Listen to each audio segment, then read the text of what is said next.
علی بھی اگلا سوال ہے، میں امریکہ میں مقیم ہوں، ہم جس مسجد میں نماز پڑھتے ہیں وہاں جب کبھی بھی امام صاحب غیر حاضر ہوں تو ان کی جگہ امامت کرنے کے لیے چند لوگوں میں کمپٹیشن ہوتا ہے اور جس کا بس چلتا ہے وہ جمپ لگا کر مصلی کا قبضہ حاصل کر لیتا ہے، حالانکہ مقتدی حضرات میں سے اکثر لوگ ان کی اقتداء میں نماز پڑھنا بالکل بھی پسند نہیں کرتے۔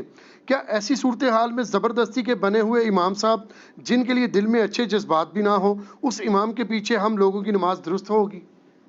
میرے بھائی یہ زبردستی کے اماموں کو تو چھوڑ دیں، آلریڈی جو آپ نے امام رکھے ہوئے ہیں ان کے بارے میں آپ کے کیا جذبات ہیں؟ یقین کریں ہمیں تو لوگ شکایت کر کے بتاتے رہتے ہیں جی مسجد میں ایک مہینے میں اتنے امام بدل چکے ہیں۔ تو اگر آپ اس چکر میں پڑ گئے نا کہ آپ کوئی ایسا امام ڈھونڈیں کہ جس سے سارے مقتدی راضی ہوں اور وہ صاحب کردار ہو، تو وہ آپ کو فرشتوں میں سے کوئی امام ڈھونڈ کے لانا پڑے گا۔ آج کل تو ناپید ہیں اس قسم کے امام۔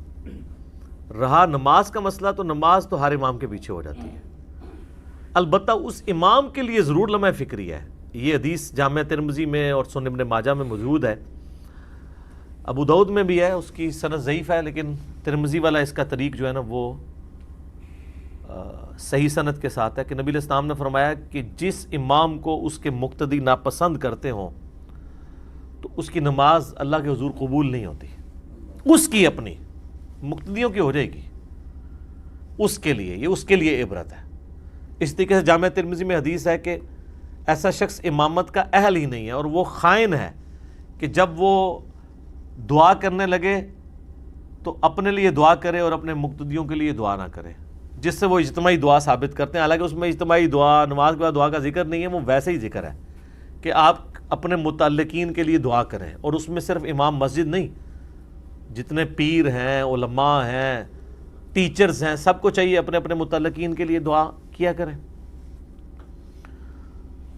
تو اس طرح کی ساری حدیثوں سے یہ رزلٹ نکلتا ہے کہ اس امام کے لیے اپنا لمحہ فکری ہے جو جمپ لگا کے تو مصلی پہ قبضہ کر رہے ہیں۔ میں تو حیران ہوتا ہوں کہ لوگ کس طرح یہ خواہش کا اظہار کرتے ہیں خود سے کہ وہ جناب اس طریقے سے مصلی پہ چڑھ رہے ہیں۔ صحابہ کرام میں تو آپ کو پکڑ پکڑ کے چڑھانا پڑتا تھا، مصلی پہ چڑھتے نہیں تھے، کہ وہ کہتے تھے یہ ذمہ داری والی بات ہے۔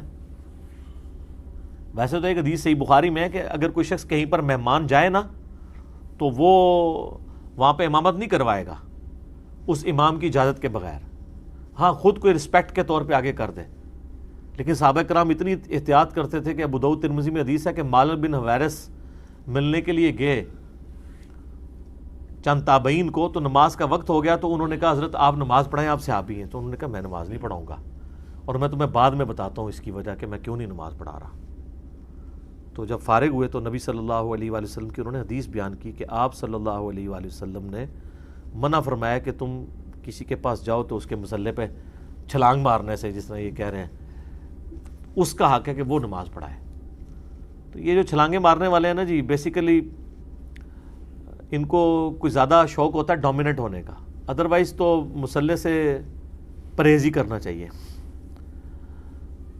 لیکن چونکہ اب ساری گیم مصلی کی ہے، آپ کو پتہ ہے، کیونکہ اس کے ساتھ اور کئی ایک چیزیں جڑی ہوئی ہیں، پی آرز جڑی ہوئی ہیں، الٹیمیٹلی چندے، کھڑپینچیاں، چندہ نہ بھی ہو کھڑپینچیاں، ٹھیک ہے۔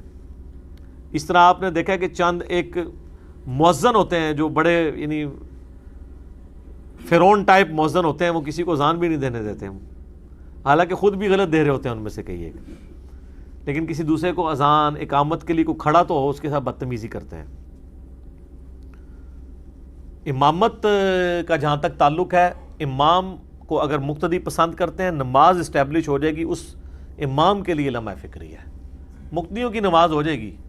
وہ اوپر تلے دو اکٹھی حدیثیں ہیں صحیح بخاری کے اندر، 694 اور 695۔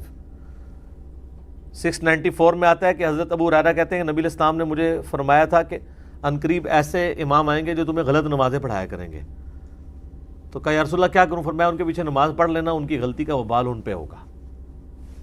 تو غلط نماز پڑھانے والے، غلط یعنی ظاہر ہے اس میں کہ یہ غلطیاں ہو سکتی ہیں نا، کسی سے قرات کی غلطی ہو سکتی ہے، رکوع اور سجدے میں صحیح طریقے سے نہیں وہ پرفارم کر رہے، عقیدے کی غلطی بھی ہو سکتی ہے۔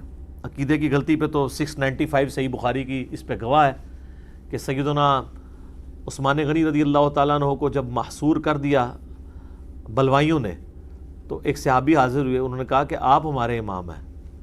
ظاہر خلیفۃ المسلمین ہی امام ہوتا تھا نا اس وقت. امام کا مطلب واقعی امام تھا, یعنی وہ دین, دنیا, سیاست, آخرت, ہر چیز کا امام کے طور پہ اپنے زمانے کے لوگوں کو لیڈ کر رہا ہوتا تھا.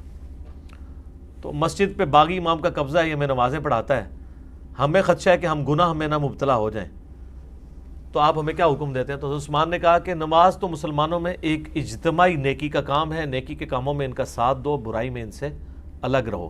اس حدیث میں امام بخاری نے باب باندھا ہے کہ باغی اور بدعتی کے پیچھے نماز پڑھنے کا حکم, اور انہوں نے حضرت عثمان کے اس فتوے سے یہ رزلٹ نکالا ہے کہ اگر امام بدعتی باغی بھی ہو, یعنی بد عقیدہ ہو, عقیدے کی خرابی بڑی چیز ہے.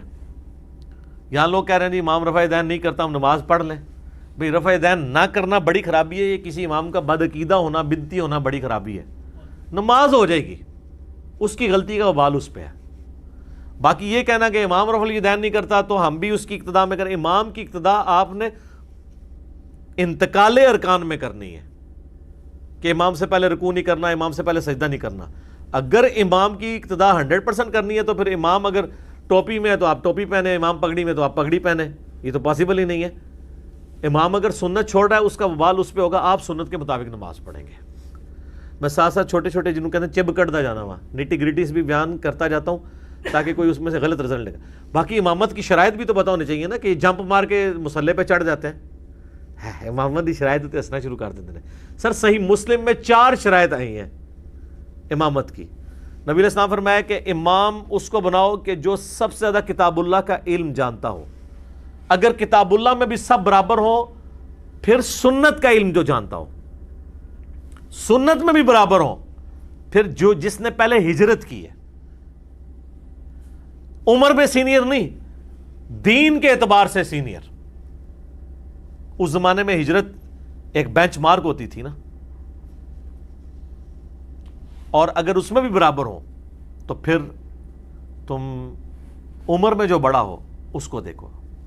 اچھا, عمر سے پہلے دین میں جو سینئر ہے, کتاب اللہ اور سنت کا علم, کتاب اللہ سنت کے علم میں ظاہر ہے کہ علم دین شامل ہے, پھر اس کا اپنا دین کے اعتبار سے عمل بھی ظاہر ہے اس میں داخل ہوگا.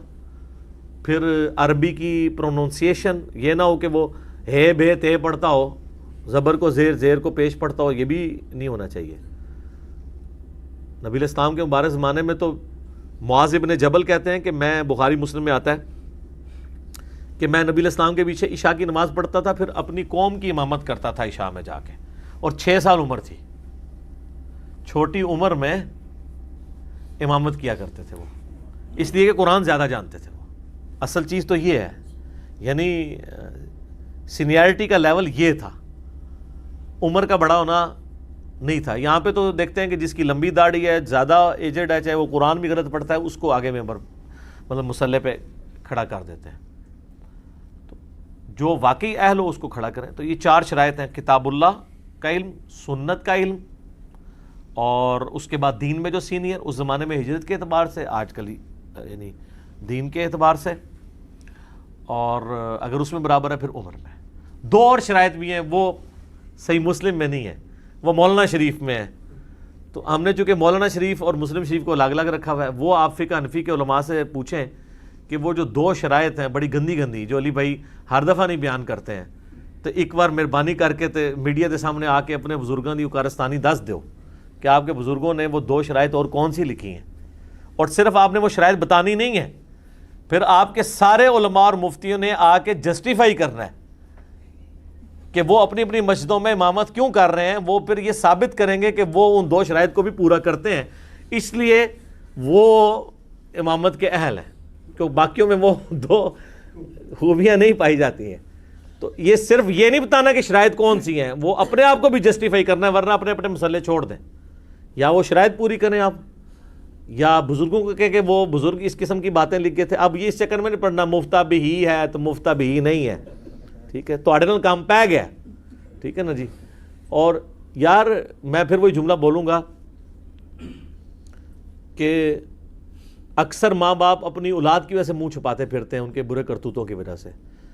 فرقوں کے ماننے والے لوگ یہ وہ بد نصیب اولادیں ہیں روحانی جو اپنے بزرگوں کے کرتوتوں کی وجہ سے منہ چھپاتی پھرتی ہیں. ویسے دنیا میں تو آپ نے دیکھا ہے کہ عموماً ماں باپ کہتے ہیں نہیں میرا اولاد خراب نکلی, میں کسی نے منہ دسنے دے قابل نہیں.